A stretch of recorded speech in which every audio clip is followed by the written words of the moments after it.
উপকূলীয় জেলা খুলনার দাকব ও বৈঠাকাটা উপজেলা ভয়াবহ নদী ভাঙনের ঝুঁকি সম্পর্কে সরকার অবগত আছে। দাকব উপজেলায় ৬০-এর দশকে বেড়িবাঁধ নির্মাণ করা হয়। উক্ত বেড়িবাঁধটি নদী ভাঙন, ঘূর্ণিঝড় ও জলোচ্ছ্বাসের কারণে সময় সময় ক্ষতিগ্রস্ত হয়েছে।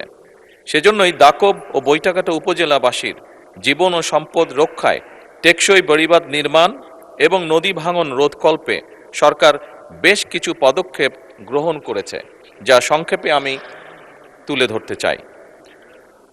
খুলনা জেলার দাকব উপজেলায় পানি সম্পদ মন্ত্রণালয়ের অধীনে বাংলাদেশ পানি উন্নয়ন বোর্ড কর্তৃক নদী ভাঙন রোধে ডিজাস্টার রিস্ক ম্যানেজমেন্ট এনহান্সমেন্ট প্রজেক্টের আওতায় বুটবুনিয়া, খলিশা, গাইনীবাড়ি এবং ঝালবুনিয়া নামক স্থানে স্থায়ী নদী তীর ও বাঁধের ঢাল সংরক্ষণ কাজ চলমান রয়েছে। প্রকল্পটি মেয়াদ জুন 2027-এ সমাপ্ত হবে ইনশাল্লাহ।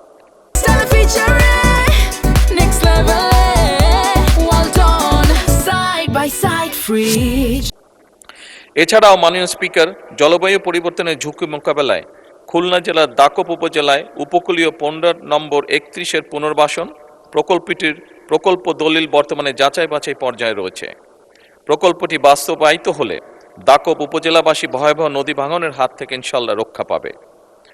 ভয়াবহ নদী ভাঙনের হাত থেকে দাকব ও বৈঠাকাটা উপজেলাবাসীর জীবন ও সম্পদ রক্ষায় পানি উন্নয়ন বোর্ডের মাধ্যমে অধিক ঝুঁকিপূর্ণ স্থানসমূহে ইতিমধ্যেই জরুরি আপৎকালীন কাজ বাস্তবায়ন করা হয়েছে।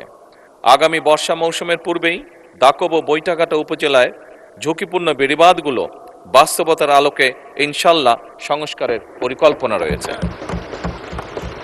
মাননীয় স্পিকার, সাধারণ মানুষের জানমালের নিরাপত্তা ও সম্পদ রক্ষায় সরকার সচেষ্ট রয়েছে।